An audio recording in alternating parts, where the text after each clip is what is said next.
So, hello guys. Ngayon, gagawa tayo ng game level na based sa character na pinasa ko, which is si Shinichiro. Isa siyang pusa. So, okay. So, first, pindutin natin yung file. Mag-import tayo ng asset. So, pindutin natin tong import into level. And, punta tayo sa kung saan yung nilagay yung assets na dinownload nyo.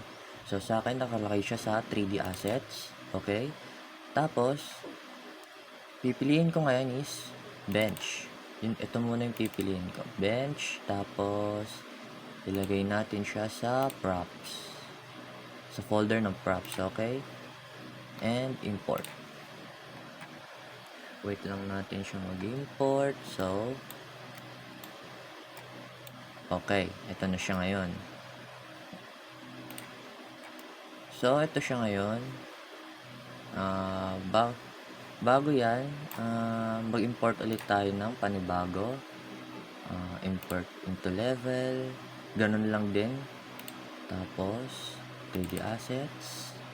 And, ngayon naman, ang import ko is cobblestone ground. So, props ulit. Okay. No. Import. Tapos,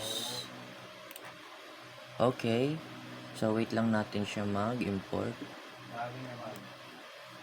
So, ito na siya ngayon. So, ayusin muna natin siya into papalakihin natin siya.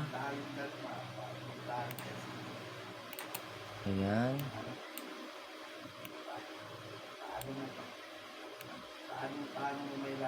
Okay. Alright. So, ayun na. So, ang babaguhin naman natin is itong bench. So, control key and left click. And, okay, unselect natin yan. Then, baguhin natin yung scale niya. Gawin natin 0.7. 0.7.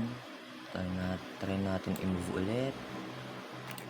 Ayusin na natin siya dito. And yan. Okay. Tapos rotate. Para maayos natin siya ng mabuti. Okay. So, ayan. Medyo malaki pa siya ng konti. At gawin natin 0.6.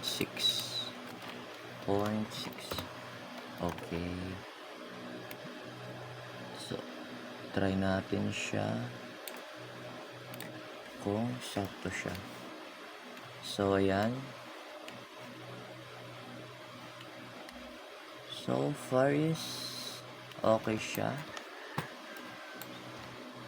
And, okay. Tapos, lubog lang natin siya ng konti. Yan.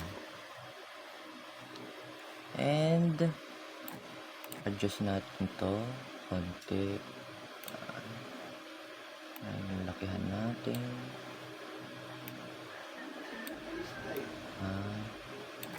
Yan. So, okay na siya.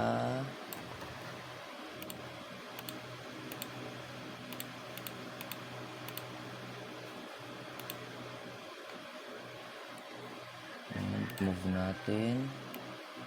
Okay, wait. May nakalimutan tayo. Okay, move. Move natin siya dito. Ayan. So, next is gagawa tayo ng walls. Maliit na walls. So, gawa tayo dito sa props. Same lang ulit siya ng procedure. Same lang din ang pipindutin. Files, import asset. So, ito, okay. So, i-drag natin siya dito. Yan. So, and i-resize natin siya into this. At yan.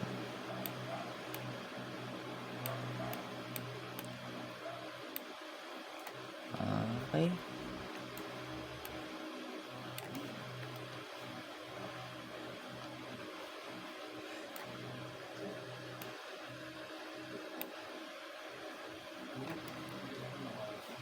Ayan. So, duplicate na lang natin siya. So, press Ctrl D para mag-duplicate siya. Repeat lang ng procedure hanggang sa makabuo tayo ng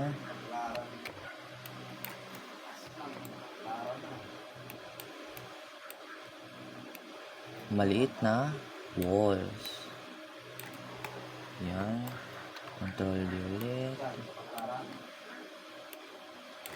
Yan.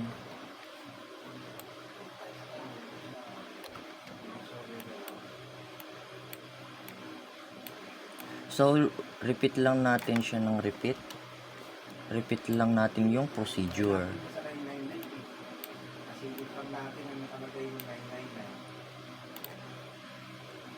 One eternity later. Hanggang sa makabuo tayo nito. So, ito na yung game level natin. 6 hours. After 6 hours, nakagawa na tayo. So, itry na natin.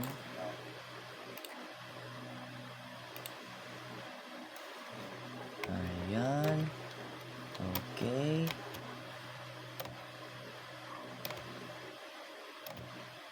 Ito. By the way, kung gusto nyo lagyan ng collision, pindutin lang natin tong content drawer, kung saan natin nilagay yung mga props. And ito, okay. So, pindutin lang natin to, i-double click nyo, left click, and pindutin natin tong collision. At itong auto convex collision. Automatic na siyang maglalagay ng collision. Okay, try natin. Okay, ayan. So, thank you for watching my video and see you next time. Bye!